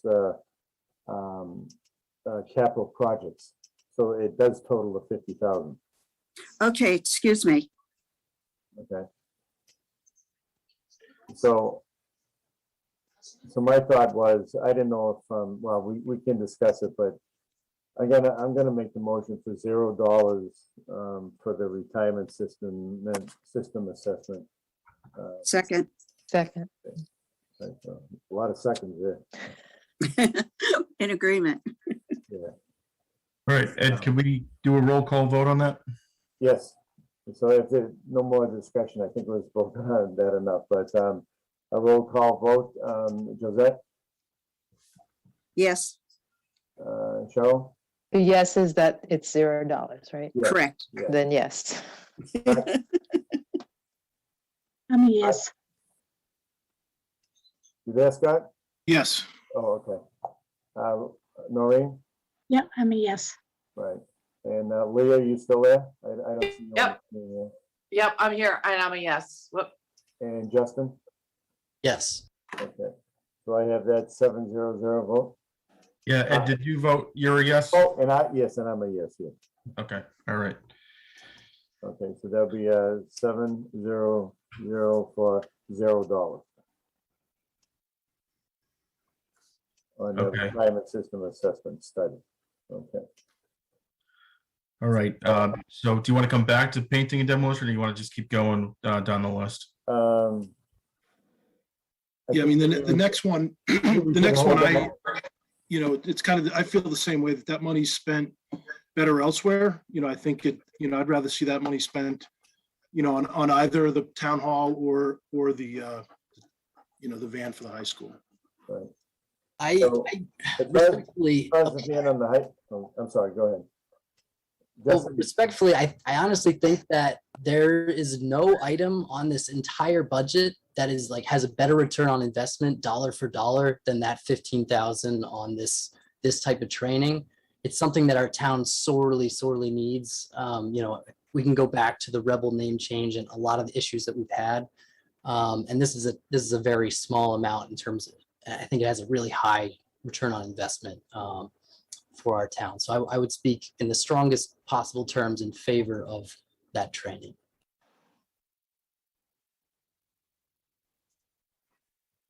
All right, and so I guess I disagree with that, but that's,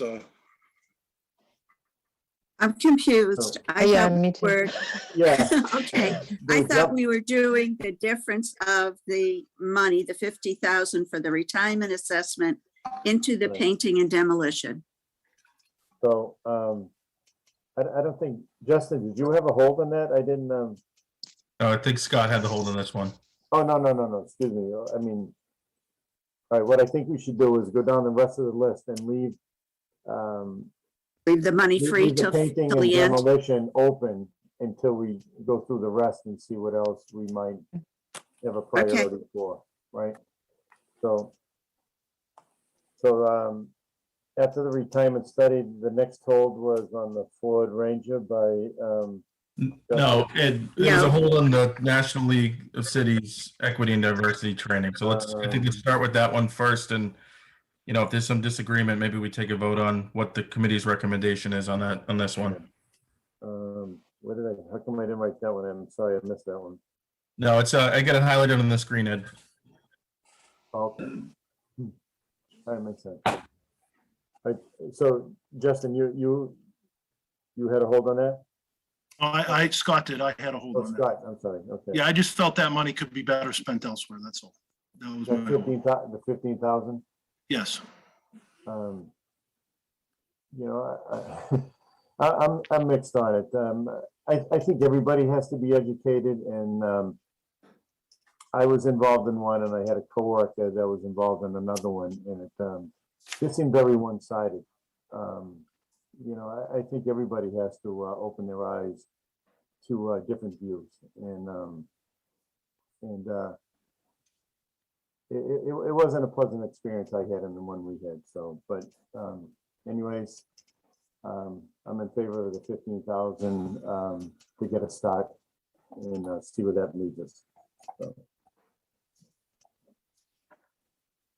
All right, so we can leave the recommendation at the 15,000 if Scott releases his hold, unless somebody wants to make a motion otherwise. Yeah, I'll release my hold. Okay. Okay, moving on. I think Justin, you had the hold on the number 735, the Ford Ranger. Yeah, so this was the vehicle with the low mileage, which to me indicates that it has a low utility. If it's not being driven, then, you know, I'm in favor of replacing 5 out of 6 of these vehicles this year. But for this one, I would, my instinct is that if it has a low mileage and it's still running, you know, let's push that off for a couple of years, and then maybe we can get an electric vehicle to replace it as those become available in the near term. But the other five of these vehicles, their usage certainly indicates high utility. It's just this one. It doesn't strike me that there's a strong case for replacing it at this time. So I'll refer to DPW Director Rick Mattson, but if I'm not mistaken, 735 is the one that's used by the building department mostly for their inspections. So the building department uses it. I know the recreation department also uses it in the summertime with their high school kids, the pool maintenance kids driving around with chemicals at each of the 3 town pools, Jarvis Farm. I know I've used it myself, specifically 735, to help Liz with some of her election supplies and materials. So I think the case with this one, Rick, correct me if I'm wrong, this vehicle, the reason why it's on the list this year is because of the amount of rust. Rick, is that right?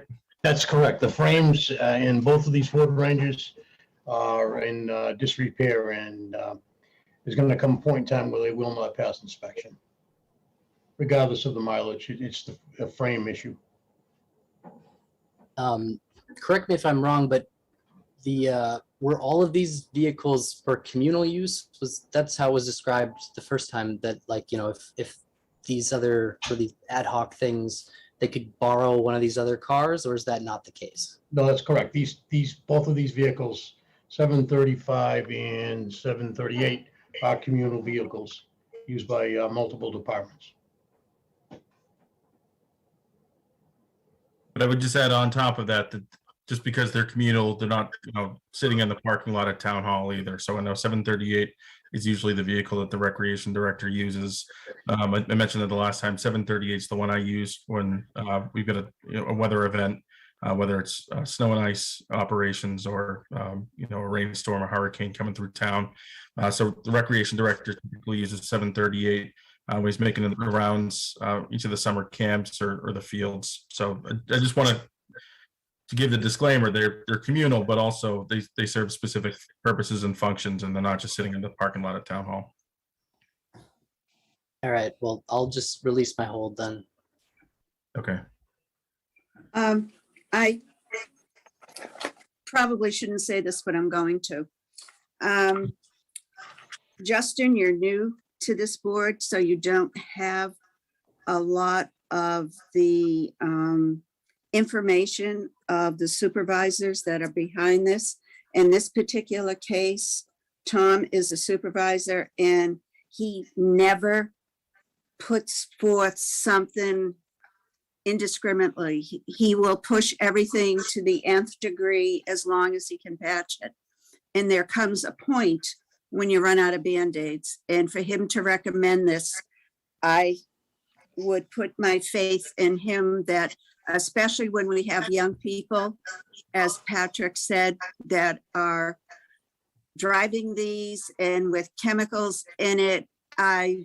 Being a parent, being a grandparent and a great-grandparent, I would always go on the side of caution. And if Tom is recommending it, I would go by what Tom says any day of the week. Yeah, well, thank you, Josette. Thank you for sharing that wisdom. If I had that knowledge, I would have never even put the hold. Yeah, No, you're right, but I don't have that- it's all a that learning background curve information. for all of us. Yeah, okay, all right, well, that sounds great. In that case, I wholeheartedly support getting a new vehicle. Okay. Thanks, Josette. Thanks, Justin. Welcome. Thanks, Rick. We're going to move on to the special education van replacement. And I think, Scott, did you have the hold on this? I did, but I already talked about it. So I just, again, if there's extra money somewhere, I think this is a good place to spend it Okay. on an electric van. I think that's, directionally the right way to go. Yeah, I would second that. I would, if this is an unfunded thing right now, is that what that dash indicates? Right. Yes. That's right. I would support Scott's motion to put that extra 50,000 or at least, 37 or whatever it is they're asking for towards this, and then the balance towards the demo work that they need. I know that won't get far, but it's still something. I would agree with that. So correct me if I'm wrong, Patrick, but I think there was somewhat of an agreement that maybe that van would be bought out of the school budget. Between. Yeah, so historically, and I think that was the reason for the town administrator's recommendation is that, and Mike, I'm sure you can speak to this better than I can, but I know with some of the cost savings from the initial agreements that the school department had with some of their special education contracts, the intention was that the cost savings would also help invest in new vehicles operationally. Mike, can you speak to that? Yeah, so we've gotten one van funded out of probably 18 vans that we had through capital. And the rationale there is that the vehicles are funded through the savings of the special ed. So when we have a student who's being transported by a vendor, we take over that route and we are able to buy the vehicle and transport the student ourselves and pay for that within a year at most, generally is the case. So we own all our vehicles. We never lease them. We buy them outright with the savings from special ed. And I could, I ask every year, and it's kind of Jim and I have a laugh about it, but I get them. I buy them through savings, and I will do the same thing here. And as far as the electric goes, it just makes sense. And I agree with Scott and Justin. It makes sense at this point. And the next vehicle that I do that with, I would do it with an electric vehicle. And also for Mike, for Justin's edification, all of the vans that you purchase, you maintain. The town does not, correct? Correct. We have a local, Bobby's Auto in Walpole maintains them for us. So that's correct. So Mr. Frisha, if you don't get funding from capital budget, are you going to be able to fund this yourself? Yes, I will. All right. And Cheryl, if I could, I wouldn't have not recommended it if Mike and I didn't have this conversation. Thanks for your honesty, Mike. No, Jim has been very supportive. Don't get me wrong. We're going to make it happen. Thank you. Cheryl, Karen, getting straight to the point. Yep. Okay. It's nice to be able to have the honesty between the boards. So Scott, I think you had the hold on the special ed van replacement. Do you release the hold? You can release the hold. Thanks. All right. Thanks, Scott. And I think that brings us to the final item, the sewer system expansion 1.0. I think there were a few holds on this one. Yes.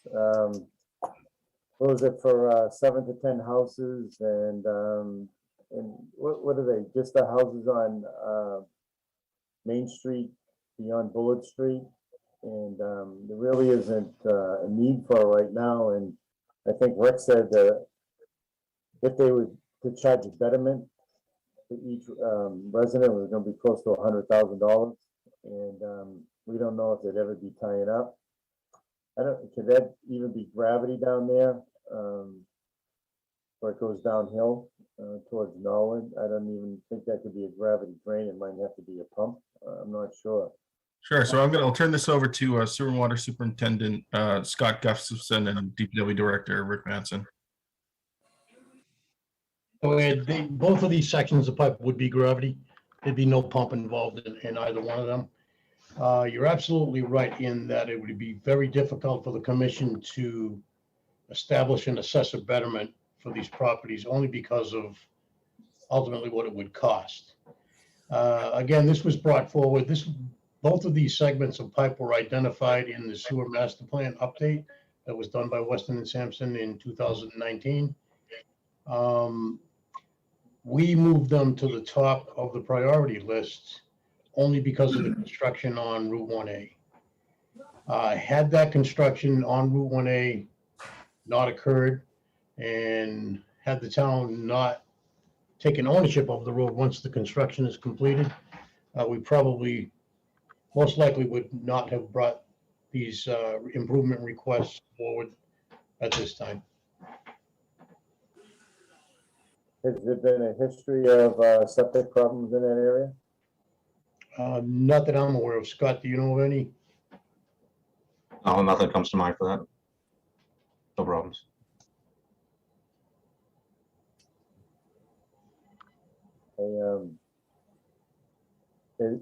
No, you said the commission, Sewer Water Commission was going to take this up again.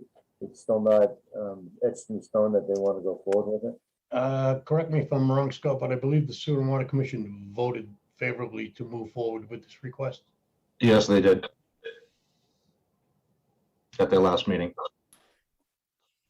And just to be clear, the key reason behind it is they're doing work on 1A, so they're going to tear up the road. So you could install the pipe and then not have to pay for the road, where normally if you were to install a pipe, you'd have to, have the additional cost of repaving and fixing the road, correct? Correct. What would happen here is we'd probably still be responsible for the patching of the trench, but not the curb to curb overlay and full construction of the road. Basically, so you're not tearing up a brand new road. Correct. Well, we wouldn't be able to do it for 5 years unless it was a real emergency, correct? Right, under the selectmen's policy on there's a moratorium, 5-year moratorium on new pavement. I'm not so sure I'd want to rip it up, even if it was the 6th year. Not that road. So Rick, if that is all gravity, how deep is that sewer there? Well, the first segment is not very deep because it all runs away from the center, from like the Neponset View Bridge toward Kendall. So, that's a pretty steep hill there. So that I don't believe would be very deep, probably in the 8 to 10 foot range. The other segment, I don't believe that would be very deep either. That's probably in the same range, 8 to 10 feet, because that all runs downhill toward Norwood. The connection would be in Norwood. Oh, that flows towards Norwood, it doesn't go towards East Walpole? Correct. Okay. I don't know. Any other thoughts? So Ed, if I could kind of weigh in and just kind of give you, all of you, my train of thought on this one. It's more or less, I understand that now's the opportune time to do this. However, I'm also mindful that I probably have some ARPA monies, which is the Federal American Recovery Act money, coming into town. I want a funding source in place now for this. If the sewer and water commissioners want to go forward with it, we can take advantage of the good borrowing rates if I can't fund it through ARPA. The last time we went out to borrow, we got an interest rate of 1.06, which is awesome. But if I'm waiting for the go ahead, yes, thumbs up, you can use ARPA money for these types of projects. I'm not 100% certain yet, and I've asked the state, the feds, DO, Division of Local Services, area managers, and no one, and we're all in the same boat. The feds aren't giving us much direction. So I just want to secure this funding now so we can get this work done in case I can't fund it through ARPA. So what's like the larger case for this work? It's part of a larger plan. Again, Josette's point about my edification, which certainly apparently needs some work. So the way I see it, it seems like it's going to cost us $72,000. Please don't take offense to that. No, your wisdom is certainly appreciated. It's going to cost about, if all 21 homes join up, it's $72,000 per home, and then you know, if only half of them, it's 144,000, 145,000, like per home. I don't know, it just is, but what am I missing? It seems like a lot of money for a very small return, especially to be borrowing. I mean, I don't know if, you know, if we had this money and we were flush with cash, different story.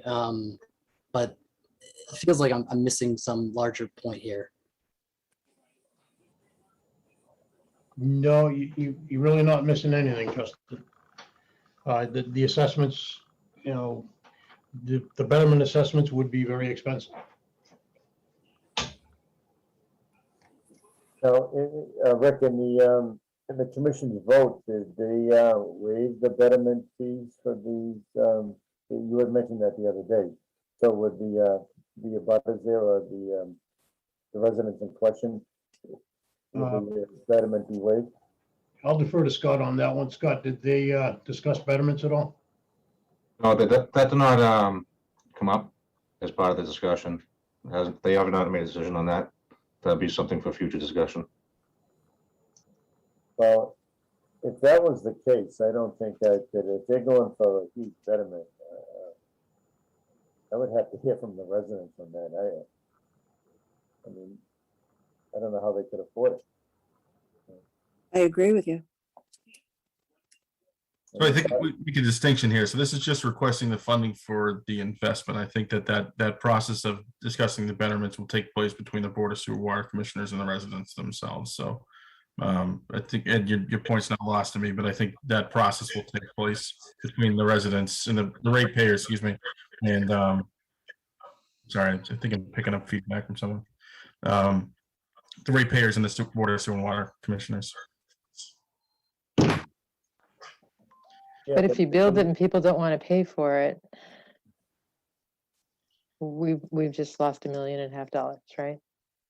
Well, yeah, but the thing is, I mean, you're gonna have to pay a tie-in fee, but you also have to pay a betterment fee. So I don't know what the percentage is on that, but they don't take the whole thing, do they, Rick? I think a portion of it is referred to the collected on the betterment fee. So just going in front of your house, whether you tie in or not, you're gonna have to pay a fee, the betterment fee. And then when you tie in, you have to pay an additional fee. Right, I believe the current formula that the Sewer and Water Commission uses is 75% betterment and 25% rate. So the ratepayers over the entire community would pay 25%. The abutters, the direct abutters, would pay the remaining 75%. Given the prices of these, the betterments would not be practical, I don't think. And I don't think the commission would be inclined to impose a $75,000 or $80,000 betterment on a homeowner. Well, that's, I mean, if this goes through and they do it and they do not waive the betterment, then you know, the residents are gonna be stuck no matter what. And they could have a perfectly good septic system and they're gonna have to pay the $75,000 or something just to have it in the ability to tie in at a later date. Right, so septic systems, as you know, don't last forever. Okay, every septic system in the world will eventually fail.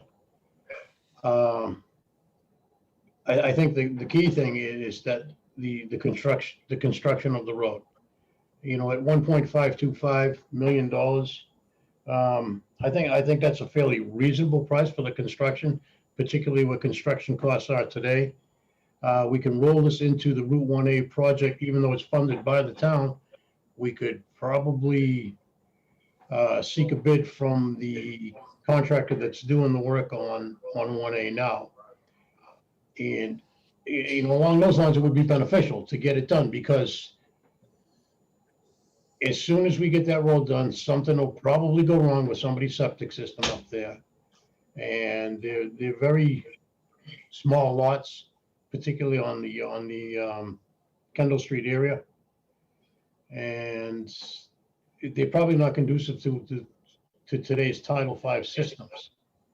Now, the betterments aside, Jim made reference to, possibly getting some of the Recovery Act money. Patrick makes a good point. We're just seeking the authorization to borrow this. If the abutters, if the Sewer and Water Commission reaches out to the abutters and they don't want to do it, we simply rescind the authorization.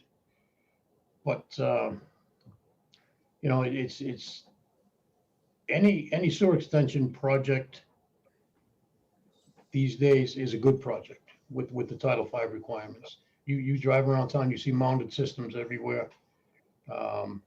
Again, betterments aside, but I think it's a worthy project. I do. It's expensive. It's not that expensive, but it is expensive, but it is a worthy project.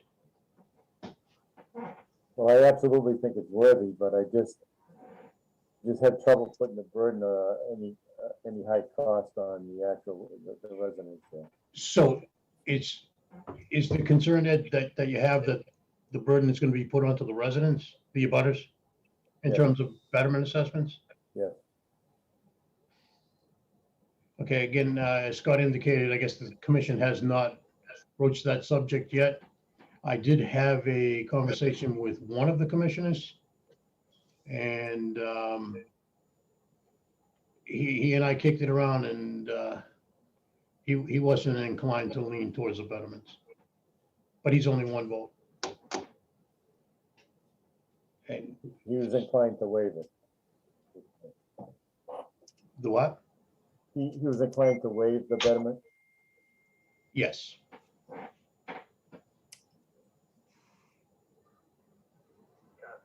I don't know. What do you all think? Josette, you're muted if you're trying to talk to us. Sorry. If they're hypothetically, if we vote against this, does this at all, knowing in fact the water and sewer are an entity to themselves, could that stop them from going forward or not?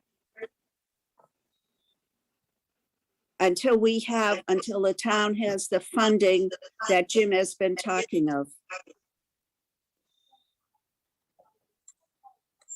I'm sorry, Joseph, what was the question? The question is hypothetically, if the capital budget votes against this project, strictly hypothetically, do we have any control over to prevent the water and sewer going forward? I didn't think we did because they are an entity unto themselves. So Josette, I'll just chime in on that one. So Okay. you guys could recommend no action. Finance committee could go along with your recommendation or go along with my recommendation / sewer and waters and fund it. But if they, I guess the answer is ultimately they couldn't go out and do it without town meeting's authorization to borrow because they would need that. And just to kind of back up on this one, because I'm thinking through this and I'm like, well, what was the reason why I recommended this? My understanding, and Rick or Scott jump in on after this, is the reason I recommended it is it's also vital to other parts of town because, 5 to 10 houses, they're important, of course, but, we have thousands of residents in Walpole.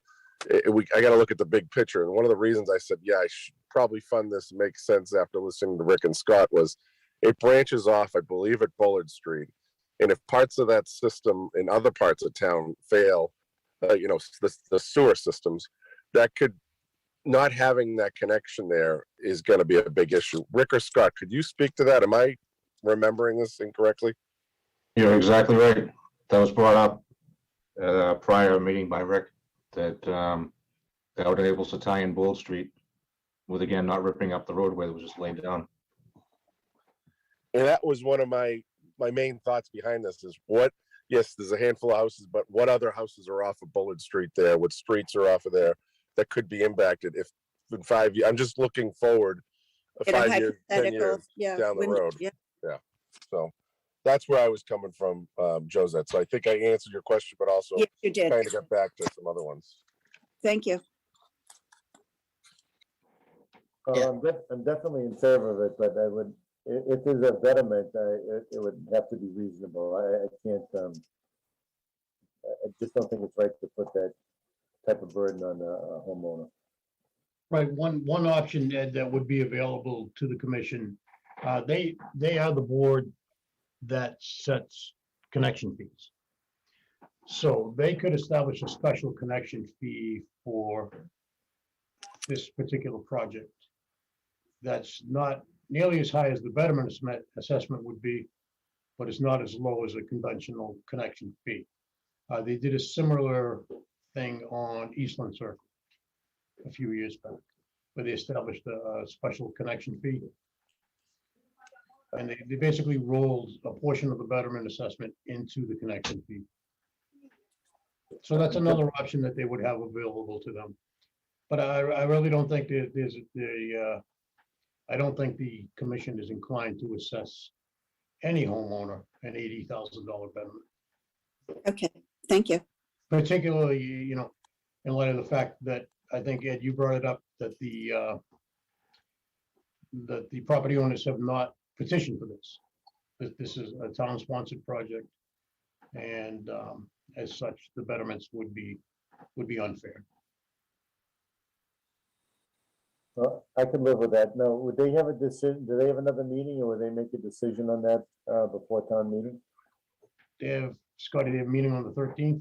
Correct. So Ed, it's my understanding they are meeting on the 13th. One of the things I was waiting on them is to vote on all 4 of the articles that they're sponsoring. So you never know something could happen and they could decide. We've decided we only want to sponsor 3 articles. And that's one of the reasons why I don't have them coming before the finance committee until after the 13th. Okay. So Ed, if you're looking to buy yourself some time, I get that sense. You could wait till after that, and you know, the capital budget committee can meet up again and take up these 4 water articles. You guys have already reviewed them, and you'll get a sense of exactly what the commission want to do. Your call. Well, could we vote on it tonight and then maybe readdress it after the meeting if we think need be? Certainly. Were you saying just hold those and vote on them after their meeting? Yeah, or you can vote them tonight. It's your call. I mean, if they decide on the 13th that, hey, we're only going to do 2 water and a sewer retained earning article and a water borrowing, and they pull the other article, there's not even an article for you to consider. So, you know, you could vote on it tonight and they could just decide to pull it. I don't know which way you never know sometimes with different boards.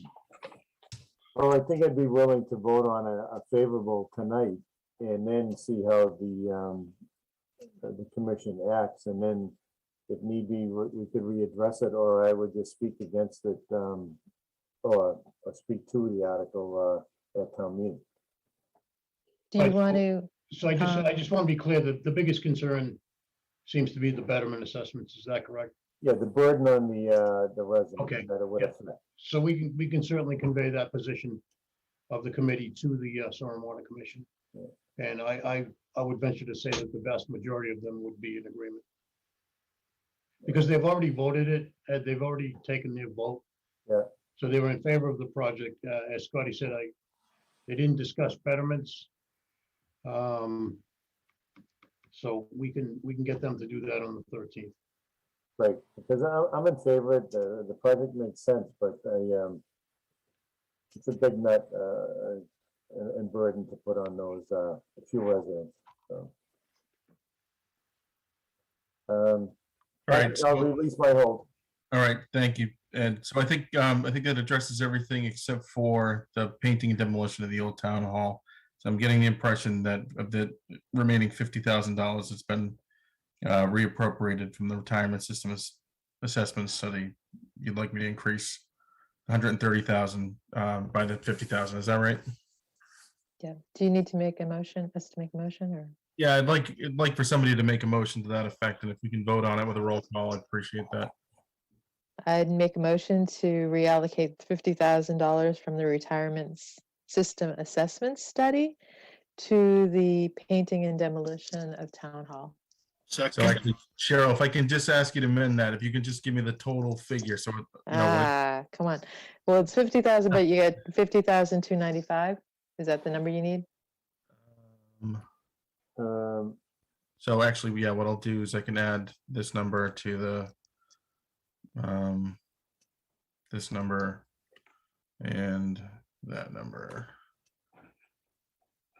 So if you don't mind, that's, you know, if you're gonna allocate that full amount, that's the amount to allocate towards that.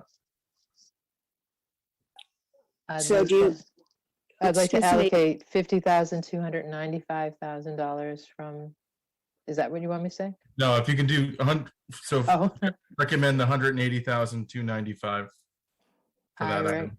I recommend 180,295,000 for the painting and demolition of Town Hall. second, any discussion? All in favor? Aye. Roll call. Cheryl, Aye. Scott, aye, where's everybody else up there? Noreen, Aye. Justin, Aye. Leah, Aye. Scott? Scott? I think Scott voted yes already, right? Yes, he seconded. Oh, did he? Oh, I'm sorry. And I'm an aye.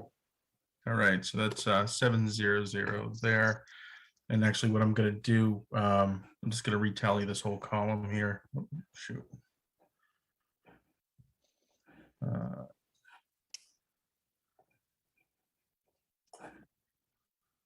Should be the, I'll just make sure that math is right. Hold on, equals. Yep, okay, that's right. All right, so if I can have a motion on Article 6 for this bottom line account, either recommend this amount or favorable action. I'll make a motion to, oh, you just deleted it. Oh, sorry, right. For $4,417,295 on Article 6. If I can ask you to specify the, just the funding sources, free cash for that one. The funding source for that is free cash. Okay. What about the savings from the other ones? Do you have to say that? Well, we would have to do that. Are we just voting on this article right now? Yeah, right now it's just Article 6 we're voting on. Yeah, just Article 6, so the increase in Article 6. So, all right, I'll make the second. So Scott, you made it, the motion, I'll second it. Any further discussion? Excuse me, I'm sorry, this is Jody. Hi, Jody. everyone. Hi. Hi. I just wanted to mention the funding source for the painting and demolition, the 50,200 that we just reallocated. Yeah, Not all of that is free Free cash. cash, yeah. Wanted to point that out. that's correct. So do we have to list all of that other, each one of these leftover monies? Yeah, Ed, why don't you just to cover our bases? Okay, so you're gonna have to calculate that again, so. So it's 183,000 from free cash and 295 from the savings from prior projects. So the total free cash, you figuring that out over there? So it'd be 183. Oh, you have to do each you have to do funding the source total- separately. Okay. the Yeah. total down the end, so the for I think the guy with the spreadsheet should figure that out. Great, there's nothing I love doing more than doing this in front of us. While you're on camera and being recorded, right? Yeah, so I actually got it, Patrick. So I'll make a motion to fund Article 6 with $4,390,000 in free cash correct. and $27,295 in leftover money from bridge repair, paving, and the chipper. Seconded. You Scott, happy is with that that, right? Roger? Actually, Is it right? Let me just, hold on, let me just make sure. Gonna check my math. is that okay with you, Jody? I did that longhand, Did you? old school. Oh God, I can't do this in front of people. All right, so I'm trying to think of. So if I just, this is all 4417,295, and if I just add or 17,295, okay. So this would be free cash, and then this one That is should be the 4,390, right? The 4,390,000. yeah, that's right. So this is the free cash amount. This is the reappropriation. So Scott, I'm doing this just for your own sake for the motion. If you don't mind just reading it clearly one last time. Okay, I'd like a motion to pass Article 6 with $4,390,000 in free cash and $27,295 in reappropriation. All right, is there a second? Second. Who seconded that? I'm sorry. Josette did. Josette, okay. Any further discussion? All in favor? Aye. Aye. We have to roll call. So Josette? Yes. Yeah, aye. Cheryl? Aye. Scott? Aye. Leah? Aye. Noreen? Aye. Justin? Aye. And I'm an aye. Did I All get right. it all? All right, so moving on to Article 7. Just looking at this real quick. No revisions aside from what's listed here with the 1,322,793 from free cash and the ambulance revolving account. So You're gonna have to reduce that. Yeah, you gotta take that 50,295 off of that. yeah, so that's already factored in here. I just got to figure out real quick how much of this is the free cash. Let's see, free cash equals, just bear with me for one moment. Patrick, if you just sum the stuff that's the ambulance and you can subtract it, it's all, Oh, yeah. just put a sum underneath that on column 88. Sum that. Yeah, you would have to subtract the 23,000, right, of free cash, and then itemize the ambulance fund. This is the last time we're doing this on Zoom, folks. Yes. And we're all telling you how to do it too. All right, so just Too many chiefs. Mhm. I just don't understand it. all right, so it looks like for Article 7, free cash recommendation 1,059,785 and ambulance account $263,008. So can I get a motion for that? So moved. Second. That's Cheryl, was that you? Yes, yes. I'm not repeating the numbers. And who was that? Take your word Was that for it. second? Josette. Okay. So that was, You're sending out a new spreadsheet on this, right? No, I'm gonna give this to town meeting. Give it to the accountant just to be sure. All right, so okay, so want to do a roll call vote on this? yeah, any further discussion? I guess not, so we'll go. Josette, Aye. Cheryl, Aye. Scott, Aye. Leah, Aye. Noreen, Aye. Justin, Aye. and I will be an aye also. So,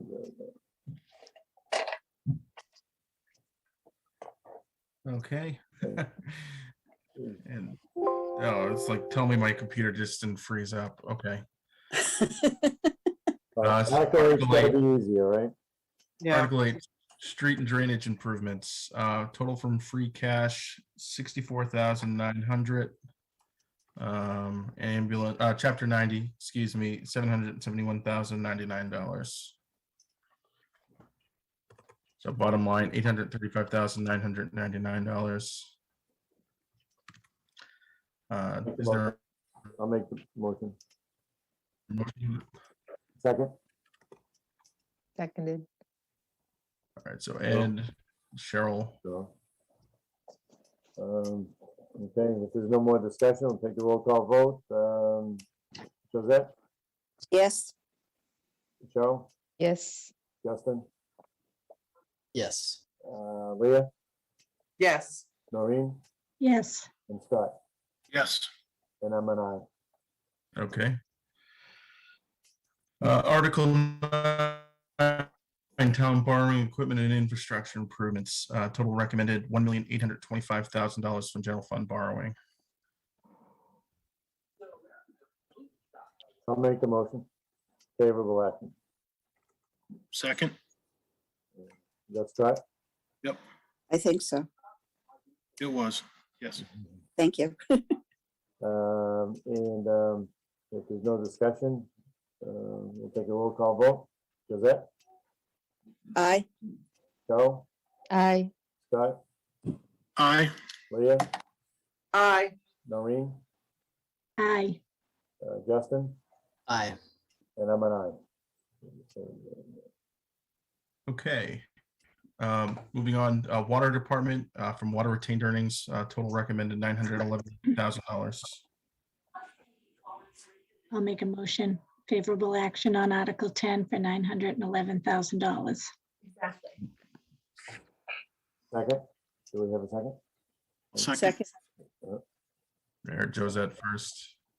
Josette? A what? Did she say? Okay. If there's no discussion, we'll take a roll call vote. Josette, Aye. Noreen, Aye. Scott, Aye. Leah, Aye. Joe, Aye. Justin, Aye. and I'm an aye. Okay, sewer department, Article 11, sewer department, total bottom line, $1,020,000 from sewer retained earnings.